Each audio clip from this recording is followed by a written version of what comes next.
Bonjour et bienvenue à la minute de formation offerte par Actualisation. Cette semaine, nous allons voir l'apprentissage réflexif pour contribuer à l'innovation de votre entreprise. L'objectif est de reconnaître les avantages de l'apprentissage réflexif et les moyens de le concrétiser dans l'entreprise. L'apprentissage réflexif est une pratique que vous pourriez instaurer dans votre organisation.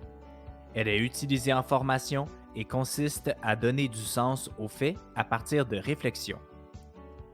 Dans le cadre d'apprentissage sur le lieu de travail, la réflexion permet d'apprendre à poser les bonnes questions, de réexaminer les hypothèses, de s'adapter aux changements et de diriger les actions vers les objectifs de l'organisation. Tout cela est crucial pour l'innovation, surtout dans un contexte de changement et de complexité. La pratique réflexive, qui est la mise en application de l'apprentissage réflexif, devrait être directement liée au contexte du travail, notamment en intégrant de la réflexion pour les actions et les décisions prises dans l'entreprise. La pratique réflexive peut aussi être utilisée par les employés et les gestionnaires pour réfléchir de manière autonome par rapport à leurs propres pratiques. Plusieurs modèles réflexifs ont été établis pour aider à guider nos réflexions. Nous vous proposons le cycle de réflexion de Gibbs, qui permet de se questionner par rapport à nos expériences en 6 étapes.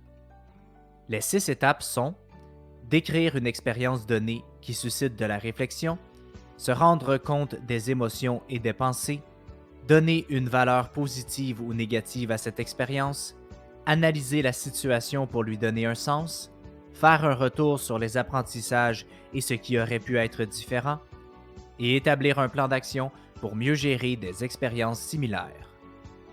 D'autres situations, autres que les expériences, peuvent être utilisées pour exercer la pratique réflexive, dont s'interroger sur ce qui influence les décisions, écouter le point de vue des autres lors d'une prise de décision, remettre en question les habitudes de travail et voir si elles sont toujours efficaces, et analyser les résultats de nouvelles stratégies mises en place. Pour provoquer ces pensées, vous pourriez prendre en note vos pensées ou rédiger un journal. Finalement, en tant que gestionnaire, vous pourriez offrir un encadrement ou un mentorat à vos employés afin de réfléchir sur les forces, les faiblesses, les habitudes de travail, les résultats, les idées ou les solutions possibles de l'entreprise. C'est ainsi que se termine la minute de formation de cette semaine. On se donne rendez-vous la semaine prochaine.